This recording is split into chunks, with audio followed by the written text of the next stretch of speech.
have heat capacity.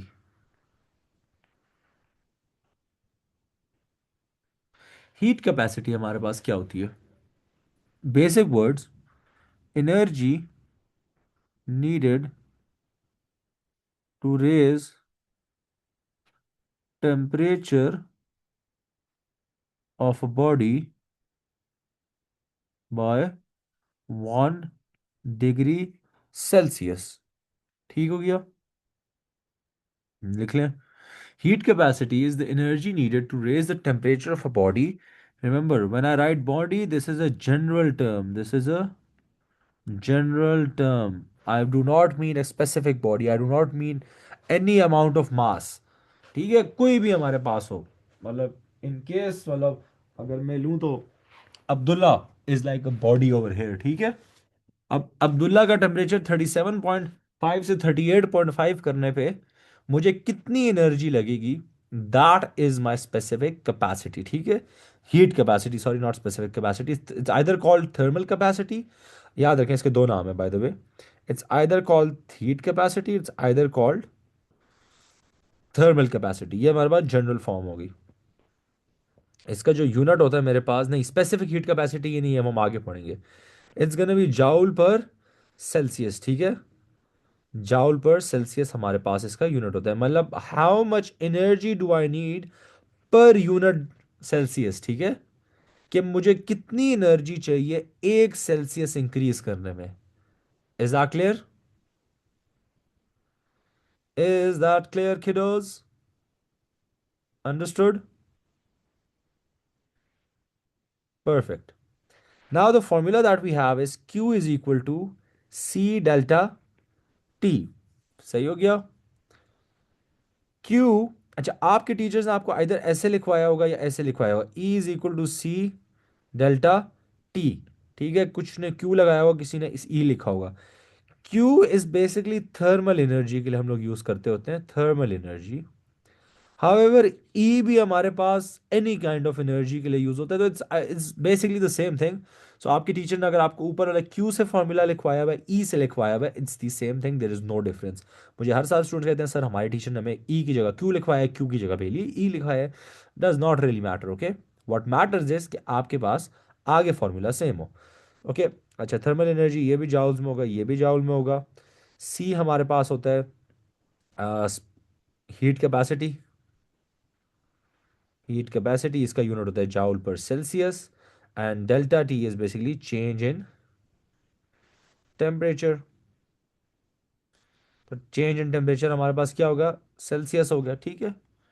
तो ये formula note down कर ले। What I am gonna be using through out while teaching you guys is gonna be Q. वैसे कभी कभार मैं भी ई लिख देता होता हूँ, but it's usually Q.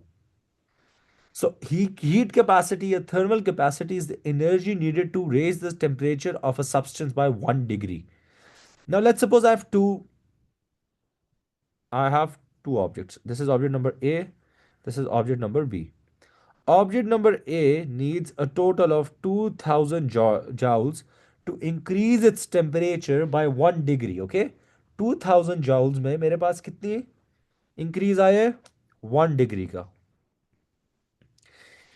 Object number B को गैस मैंने दिया 3000 joules और इसमें इंक्रीज आया 2 डिग्री सेल्सियस का। My question is which body has a higher heat capacity. अच्छा, याद रखें इधर एक और word higher is the correct, मतलब it's not wrong, but actually हम लोग लार्जर वर्ड इस्तेमाल करते होते हैं। ठीक है। Which body has a larger heat capacity. Higher भी ठीक है, but the proper is gonna be larger. बताएं Shahzain. You have to be active, guys. I need answers. Jaldi, jaldi. You say B. Why do you say B? And why do you, kiddos, why do you say A? Any explanation?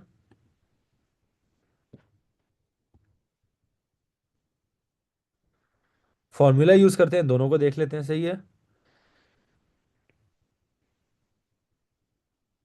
C delta T. Energy कितनी दी guys, 2000। 2000 is equal to C into 1। Change in temperature कितना था मेरे पास, 1। तो C is gonna be 2000 joule per Celsius. इधर put करते हैं Q is equal to M, M में गलती से बार बार लिख देता हूँ, C delta T. So 3000 is equal to C into 2. So C is equal to 1500 joule per Celsius. So guys, which will have a higher, a larger heat capacity? The answer is A. तो आपने ये नहीं देखना होता कि energy ज्यादा है या टेम्परेचर ज्यादा चेंज हो रहा है. What you are actually looking at is the answer, the quantitative answer. आप लोगों ने याद रखें, इसको निकालना है, देख के भी समझ आ जाता है, हम थोड़ी प्रैक्टिस करेंगे आपको समझ आ जाएगी. But make sure that you always look at it. Okay. अब इसका मैं एक एग्जांपल आप लोगों को इस तरीके से दे सकता हूँ. मेरे पास दो ऑब्जेक्ट्स हैं, ठीक है, ये 2 kg का है. अच्छा नहीं, 2 kg या 4 kg छोड़ देते हैं. मेरे पास दो ऑब्जेक्ट्स हैं, दोनों को मैंने सेम अमाउंट ऑफ एनर्जी दी, मैंने दोनों को 2000 जॉल्स दिया. या मेरे पास चेंज इन टेम्परेचर आया 5 डिग्री का, या मेरे पास चेंज इन टेम्परेचर आया 7 डिग्री का. 7 छोड़ दें, 8 डिग्रीज का. मुझे बताएं larger, this is A this is B, larger heat capacity किसकी है? Heat capacity.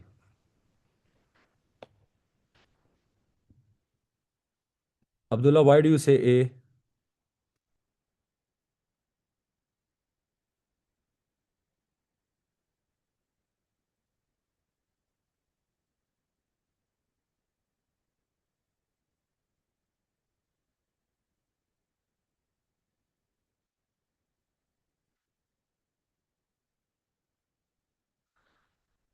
बताएं.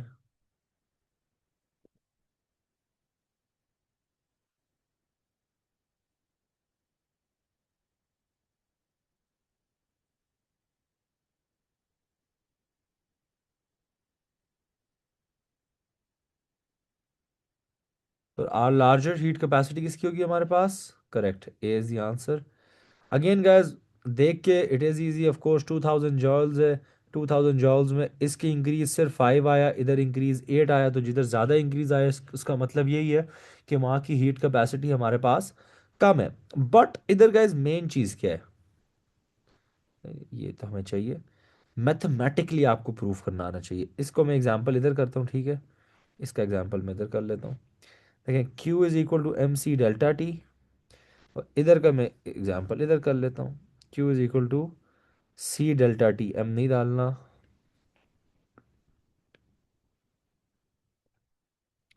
ठीक है. दोनों की मैं वैल्यूज पुट करूंगा. 2000 is equal to C into 5, या मैं पुट करूंगा 2000 is equal to C into 8.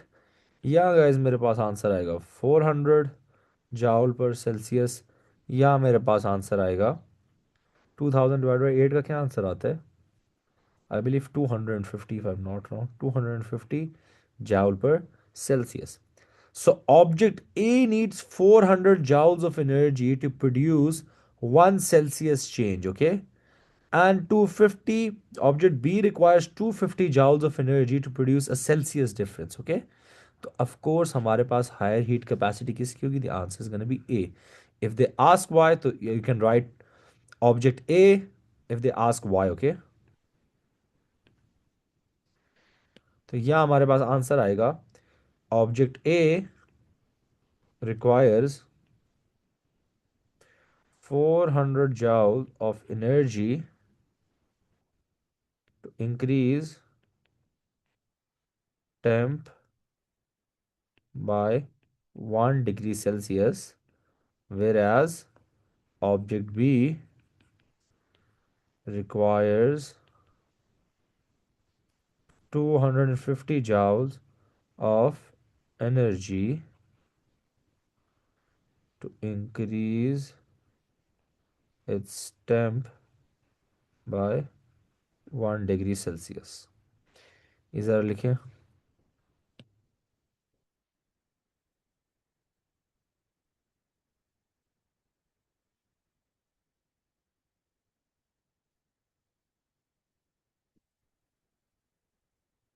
Object A requires 400 joules of energy to increase temperature by 1 degree, whereas object B requires 250 joules of energy to increase its temperature by only.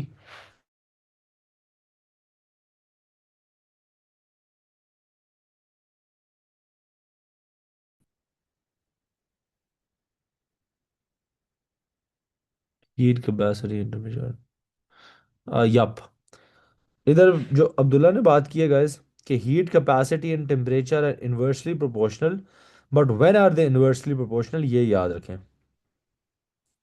They are only inversely proportional when are energy is constant. Energy is constant का क्या मतलब है, कि या मेरे पास जो value है वो it's gonna be the same, so then inversely proportional. मतलब if both of them have been given the same amount, जैसे इस क्वेश्चन में सेम अमाउंट था, तब you can use this, you can use this proportionality. You can not use this proportionality in this case, okay. हाँ, इस case में वैसे अगर आप अभी यूज करेंगे तो आंसर ठीक आएगा, बट हमेशा नहीं आएगा। इफ द सिनेरियो चेंजेस तो आंसर हमारे पास डिफरेंट हो जाएगा, ठीक है।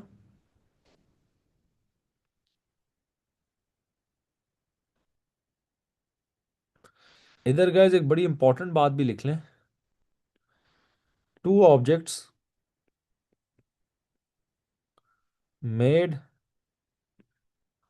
From the same material but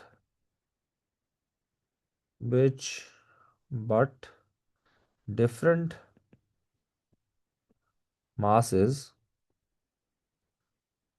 will have different heat capacities। ठीक है। अगर हमारे पास मटेरियल सेम है बट डिफरेंट मासेस, तो they will have different heat capacities. देखिए 2 kg का मेरे पास स्टील का ऑब्जेक्ट और एक मेरे पास 25 kg का स्टील है, ठीक है। Both of them will have different heat capacities.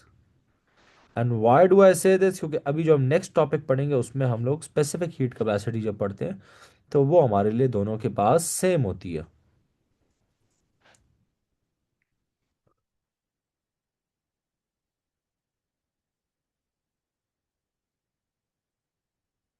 ये लिख लें।